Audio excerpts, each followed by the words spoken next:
बिस्मिल्लाहिर्रहमानिर्रहीम। अस्सलाम वालेकुम एवरीवन। चैप्टर नंबर 10, टॉपिक का नाम है आज सिंपल माइक्रोस्कोप। और आज हमने इस टॉपिक को कंप्लीट करना है, प्लस इसकी डेरिवेशन भी करनी है। देखें, सवाल क्या है, सेम क्वेश्चन जो लास्ट टॉपिक हमने पढ़ा था कल, एस्ट्रोनॉमिकल टेलीस्कोप। ठीक है। सो अब यहाँ क्वेश्चन क्या आएगा, describe simple microscope and drive the expression for magnification of simple microscope. आपने सिंपल माइक्रोस्कोप को बेसिकली डिस्क्राइब करना है कि सिंपल माइक्रोस्कोप है क्या, उसकी कंस्ट्रक्शन क्या है, उसका वर्किंग प्रिंसिपल क्या है, उसकी रे डायग्राम क्या है, एंड आफ्टर दैट फिर आपने इसकी मैग्निफिकेशन का फॉर्मूला भी ड्राइव करना है, जैसे कि कल हमने एस्ट्रोनॉमिकल टेलीस्कोप का फॉर्मूला ड्राइव किया था। ठीक है। सिंपल माइक्रोस्कोप के बारे में वैसे आप class matric chapter number 14 refraction of light के अंदर पढ़ के आ चुके हो। ठीक है। तो तकरीबन थ्योरी वगैरह तो उसकी बिल्कुल एज इट इज वही है जो आपने पढ़ी थी क्लास मैट्रिक के अंदर, बट अभी हम इसको स्टार्ट करते हैं। Simple microscope. अब देखें, खाली आपके पास जो एक कॉन्वेक्स लेंस होता है, कॉन्वेक्स लेंस, उसके कई नाम हैं। कॉन्वेक्स लेंस को आप डबल कॉन्वेक्स लेंस भी कहते हो। कॉन्वेक्स लेंस को आप क्या कहते हैं बेटा, कॉन्वेक्स लेंस को आप डबल कॉन्वेक्स लेंस भी कहते हो। उसे आप सिंपल माइक्रोस्कोप भी कहते हो। उसे आप मैग्नीफाइंग ग्लास भी कहते हो, और उसे आप कन्वर्जिंग लेंस भी कहते हो। चार नाम है, convex lens, double convex lens, simple microscope, magnifying glass. ठीक है। तो या कन्वर्जिंग लेंस, पांच नाम है। कॉन्वेक्स लेंस, ठीक है, double convex lens, simple microscope, magnifying glass, ठीक है, और कन्वर्जिंग लेंस। तो पहले इस टॉपिक को स्टार्ट करने से पहले हम एक बात करते हैं। एक वर्ड लिखा हुआ है, least distance of distant vision. Least distance of distant vision से क्या मुराद है? देखें, ये पेपर का इंपॉर्टेंट एमसीक्यूज है। Least distance of distant vision, बेटा इसकी वैल्यू होती है आपके पास कितनी, 25 सेंटीमीटर। 25 सेंटीमीटर। इस बात का मतलब क्या होता है, अगर हम किसी बॉडी या किसी ऑब्जेक्ट को, अगर हम किसी बॉडी या किसी ऑब्जेक्ट को अपनी आंख से 25 सेंटीमीटर के फासले पर रखें, 25 सेंटीमीटर पर रखें मिनिमम, या 25 से दूर रखें, तो वो ऑब्जेक्ट आपको क्लियर दिखाई देता है। बट अगर ये डिस्टेंस 25 सेंटीमीटर से कम हो, तो वो आपको ऑब्जेक्ट क्या होगा, ब्लर दिखाई देगा, क्लियर दिखाई नहीं देगा। तो हमारी आंख में कुदरती तौर पे क्या लगा हुआ है, कॉन्वेक्स लेंस लगा हुआ है। अगर हम किसी ऑब्जेक्ट को 25 सेंटीमीटर के फासले पर रखें मिनिमम, या 25 से दूर रखें, तो वो ऑब्जेक्ट आपको क्लियर नजर आता है। इस डिस्टेंस को हम कहते हैं least distance of distance vision. Least distance of distance vision, जिसकी बेटा वैल्यू कितनी होती है, 25 सेंटीमीटर, 25 सेंटीमीटर या 0.25 मीटर। ठीक है। तो बेटा सिंपल माइक्रोस्कोप क्या है, वैसे इन शॉर्ट ये एक ऐसी ऑप्टिकल डिवाइस है जो किसी ऑब्जेक्ट की मैग्निफिकेशन को किसी हद तक क्या कर देगी, इंक्रीज कर देगी। Simple microscope is also known as magnifying glass. A convex lens is called a magnifying glass when it's help to see an object by bringing the object closer than the least distance of distant vision to the eye. ठीक है। तो ये actually क्या करता है, किसी object की magnification को किसी हद तक इंक्रीज कर देता है। बात करते हैं कंस्ट्रक्शन की। Simple microscope consist of a double convex lens. जैसे मैंने स्टार्ट में आपसे कहा था कि खाली आपके पास बेटा जो कॉन्वेक्स लेंस होता है, जिसको आप डबल कॉन्वेक्स लेंस भी कहते हैं, जिसको आप कन्वर्जिंग लेंस भी कहते हैं, उसे आप सिंपल माइक्रोस्कोप भी कहते हैं, और उसे आप मैग्नीफाइंग ग्लास भी कहते हैं। तो ये कंसिस्ट करता है एक डबल कॉन्वेक्स लेंस के ऊपर। जबकि लास्ट टाइम हमने पढ़ा था एस्ट्रोनॉमिकल टेलीस्कोप, वो कंसिस्ट करती थी, याद होगा, दो कन्वर्जिंग लेंसेज के ऊपर। ठीक है। अच्छा बेटा, वर्किंग क्या है इसकी, when an object is placed inside the focal length, अगर हम किसी भी ऑब्जेक्ट को फोकल लेंथ से अंदर रखते हैं, तो आपको पता होगा इमेज कैसा बनता है, मैग्नीफाइड, इरेक्ट और वर्चुअल। ये मैं भी आपको डायग्राम में दिखाता हूँ, समझ में आएगा। ये टॉपिक मैंने आपको पढ़ाया था, याद होगा किसी बच्चे को, image formation, image formation by using convex lens. तो कॉन्वेक्स लेंस से बनने वाले सारे इमेज बेटा कैसे थे, रियल थे और इन्वर्टेड थे, रियल थे और इन्वर्टेड थे। बट अगर आप किसी ऑब्जेक्ट को ऑप्टिकल सेंटर और फोकस के इनसाइड, ऑप्टिकल सेंटर और फोकस से इनसाइड रख दें, तो आपको याद होगा when ray of light parallel to the principal axis after refraction it must passing through the principal focus, और ऑप्टिकल सेंटर से तो सीधी निकल जाती है, डॉटेड लाइन से इसको पीछे कर दें, जहां पे इंटरसेक्ट करेगा वहां पे बनेगा फाइनल इमेज। और बेटा इमेज कैसा होगा, ये इमेज होगा वर्चुअल, इरेक्ट और मैग्नीफाइड। ठीक है, तो अब सिंपल बेटा डायग्राम में एक चीज देखिएगा कि इसमें एक फॉर्मूला लिखा है m equal to 1 plus D over F, m for magnification, f for focal length of a given convex lens, और इसके अलावा d क्या होता है आपके पास, d कहलाता है least distance of distant vision, जिसकी वैल्यू मैंने आपको अभी बताई थी 25 सेंटीमीटर होती है। तो ये फॉर्मूला अभी हम ड्राइव करेंगे। ठीक है, ये फॉर्मूला अभी हम ड्राइव करेंगे। ठीक है, तो अच्छा बेटा एक इंपॉर्टेंट चीज जरा सुन लीजिएगा। अच्छा बेटा, अब आता हूँ बेटा डेरिवेशन के ऊपर। 7 मार्क्स का क्वेश्चन था। क्वेश्चन के बारे में मैं आपको बता चुका हूँ कि क्वेश्चन क्या आएगा आपके पास, कि drive the expression for magnification of simple microscope, वो आपने सॉल्व करना है। ठीक है, तो बेटा सिंपल डेफिनेशन वही लिखी है जो मैं अभी आपको पढ़ाई थी। ठीक है, अब आ जाओ एक्चुअल डायग्राम के ऊपर। इससे पहले हम फॉर्मूला लिखेंगे कौन सा, मैग्निफिकेशन का। मैग्निफिकेशन का फॉर्मूला आपको याद है, जिसको हम कहते हैं angular magnification. M equal to, याद होगा क्या पढ़ते थे बेटा हम, beta over alpha, beta over alpha. Beta क्या था, visual angle of image, visual angle of image, और अल्फा क्या था, विजुअल एंगल ऑफ ऑब्जेक्ट। ठीक है, बीटा क्या है, विजुअल एंगल ऑफ इमेज, और अल्फा क्या है, विजुअल एंगल ऑफ ऑब्जेक्ट। अच्छा बेटा पहले दो डायग्राम इसमें, एक है फिगर नंबर 1, ठीक है, एक फिगर नंबर पहले 1 आएगी इसके अंदर बेटा, और फिर आएगी इसके अंदर फिगर नंबर 2 आएगी।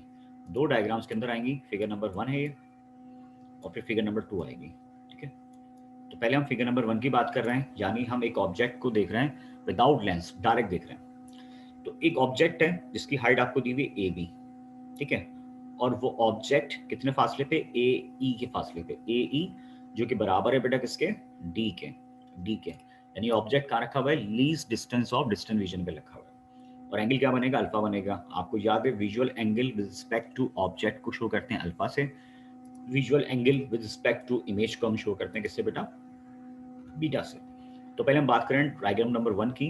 मैं बात करूंगा triangle A B E, triangle A B E की। जरा देखिएगा जरा, मेजरमेंट आपने एंगुलर मैग्निफिकेशन का फॉर्मूला लिखा, m equal to beta over alpha. Consider triangle A B E, जो भी हमने प्लॉट की थी ना उसकी बात करें, triangle A B. Tan alpha क्या होता है बेटा, perpendicular upon base, perpendicular upon base. अब डायग्राम में आइएगा, डायग्राम में देखो परपेंडिकुलर क्या है, ए बी। ठीक है, परपेंडिकुलर क्या है, ए बी, और बेस क्या है, ए ई। परपेंडिकुलर दिया हुआ बेटा आपको ए बी, बेस आपको दिया हुआ है ए ई, जो बराबर है किसके, डी के। बेटा आप देखिएगा, tan alpha perpendicular upon base, tan alpha आपको दिया हुआ है परपेंडिकुलर अपॉन बेस, परपेंडिकुलर आपको दिया हुआ है ए बी, और बेस आपको दिया हुआ है ए ई। फिर आपने वही रूल अप्लाई किया जो हमने कल अप्लाई किया था, कि tan alpha is very small quantity, so tan alpha is approximate equal to alpha, tan alpha is approximate equal to alpha. ठीक है बेटा, तो हमने टेन अल्फा को तो अल्फा लिख दिया, ए बी ऐसे ही आ गया, ए ई ऐसे ही आ गया, और आपको पता है अभी ए किसके बराबर था, डी के, तो अल्फा बराबर आएगा ए बी ओवर डी के। मैं दोबारा एक्सप्लेन करता हूँ, दोबारा सुनिएगा जरा। ठीक है, आसान सा टॉपिक है।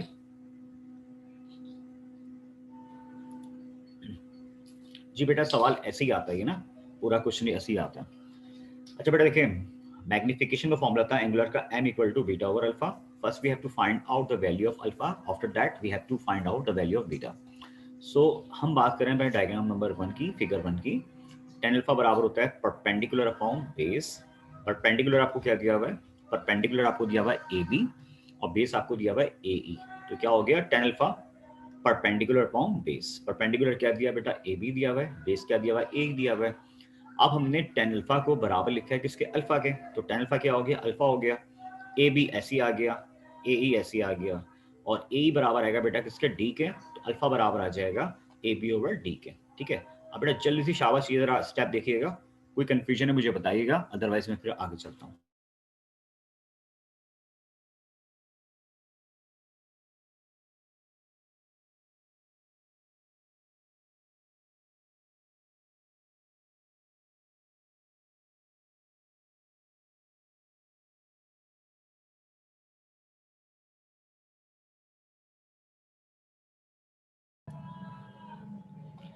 अच्छा बेटा, अब जब हम बीटा की बात करेंगे तो डायग्राम नंबर 2 की हम बात करेंगे।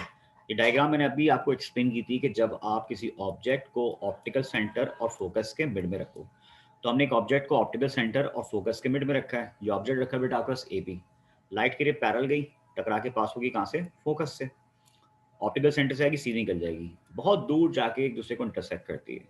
जब ये इंटरसेक्ट करती है तो बेटा वहाँ बनता है फाइनल इमेज। डॉट ने इसको पीछे किया, इसको पीछे किया, यहाँ पे इसने इंटरसेक्ट किया, ये इमेज बन गया। जिस जानिब ऑब्जेक्ट रखा हुआ हो, जिस जानिब ऑब्जेक्ट रखा हुआ हो और इमेज भी अगर उसी जानिब बन रही हो, जिस जानिब ऑब्जेक्ट रखा हुआ है इमेज भी अगर उसी जानिब बन रही है, तो बेटा ऐसे इमेज को हम कहते हैं वर्चुअल और इरेक्ट। तो ये इमेज क्या है? वर्चुअल इरेक्ट है।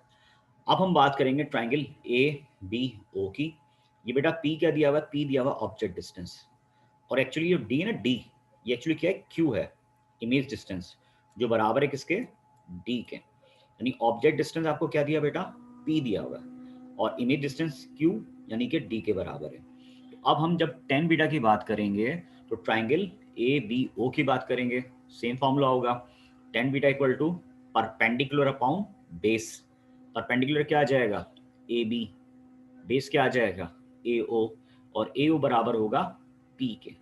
मैं दिखाता हूं आपको बीटा के लिए।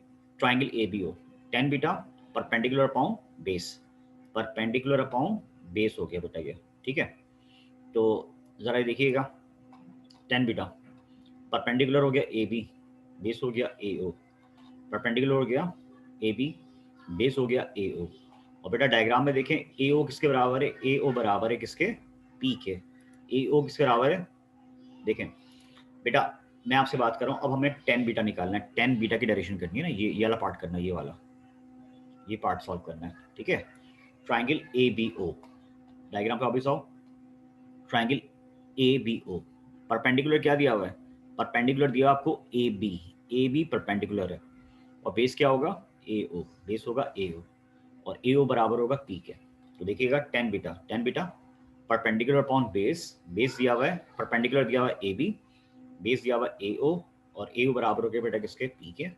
देन आप लिखा tan beta is approximate equal to beta, तो बीटा बराबर आएगा ए बी ओवर पी के। बीटा बराबर आ जाएगा किसके बेटा? ए बी ओवर पी के। बीटा बराबर आ गया ए बी ओवर पी के, सही है।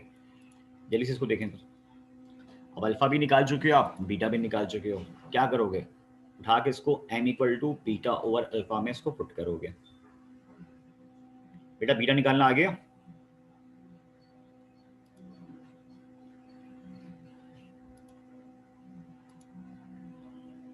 जैसे अल्फा निकाला ना वैसे हमने बीटा निकाला है, कुछ ना फर्क नहीं है। अच्छा, अब बेटा इन दोनों वैल्यूज को हम कहाँ पुट करेंगे? मैग्निफिकेशन के फॉर्मूले में। मैग्नीफिकेशन का फॉर्मूला क्या होता है? ये देखो, M equal to beta over alpha. अब देखो बीटा क्या दिया बेटा आपको? बीटा था A B over P, beta दिया हुआ ए बी ओवर पी, सही है। बीटा क्या हो गया? हाँ बेटा, साइड डायरेक्शन देखने में एक जैसी लगती हैं, बट ये मुख्तलिफ है। ए बी ओवर पी दिया हुआ है, और अल्फा क्या दिया हुआ है? ए बी ओवर डी दिया हुआ है, सही बेटा। अब ए बी से ए बी क्या हो जाएगा? कैंसिल, क्या बचेगा? One upon P, one upon P, one over D. जब ये ऊपर जाएगा तो क्या हो जाएगा? डी अपॉन पी आ जाएगा। जब ये ऊपर जाएगा तो क्या आ जाएगा? डी अपॉन पी आ जाएगा। एम बराबर आएगा डी अपॉन पी के, सही है। एम बराबर आएगा किसके? डी अपॉन पी के बराबर आएगा। अच्छा बेटा, ये डायरेक्शन देखने में सेम नहीं है, ठीक है।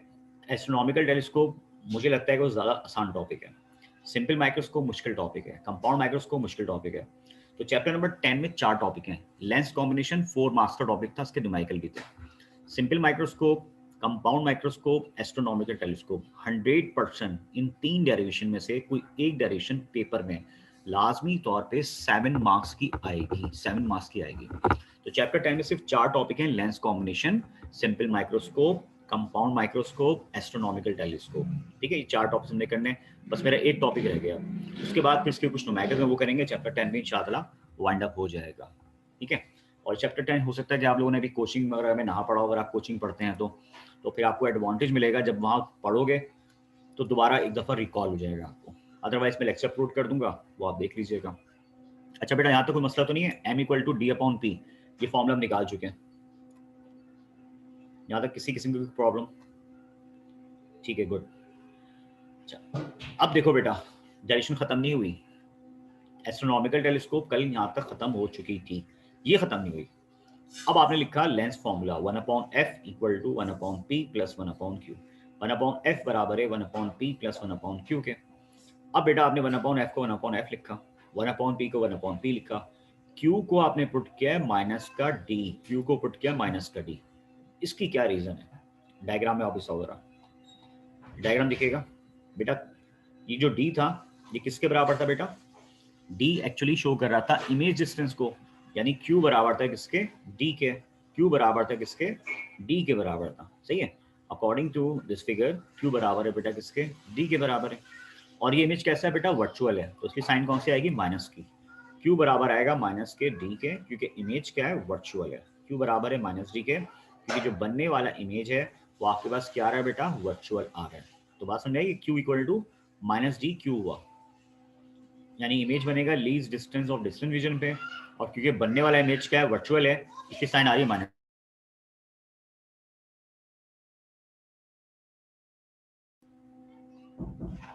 ठीक है बेटा, क्लियर हो गया? q equal to minus D. भाई चैट बॉक्स में रिप्लाई भी करना होता है।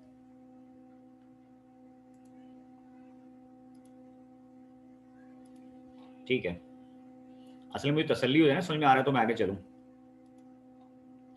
अच्छा बेटा, तो देखें अब आपने क्या किया बेटा, नोट कीजिएगा। 1/f ऐसे ही आ गया, 1/p ऐसे ही आ गया, 1/q भी ऐसे ही लिखा हुआ था। तो हमने q की जगह क्या पुट कर दिया? माइनस का d पुट कर दिया। q के बजाय मैंने पुट कर दिया बेटा क्या? माइनस का d। तो ये आपके पास इक्वेशन आ गई, 1/f equal to 1/p minus 1/d। सही है, ये आपके पास इक्वेशन आ गई। 1/f equal to 1/p minus 1/d आ गया।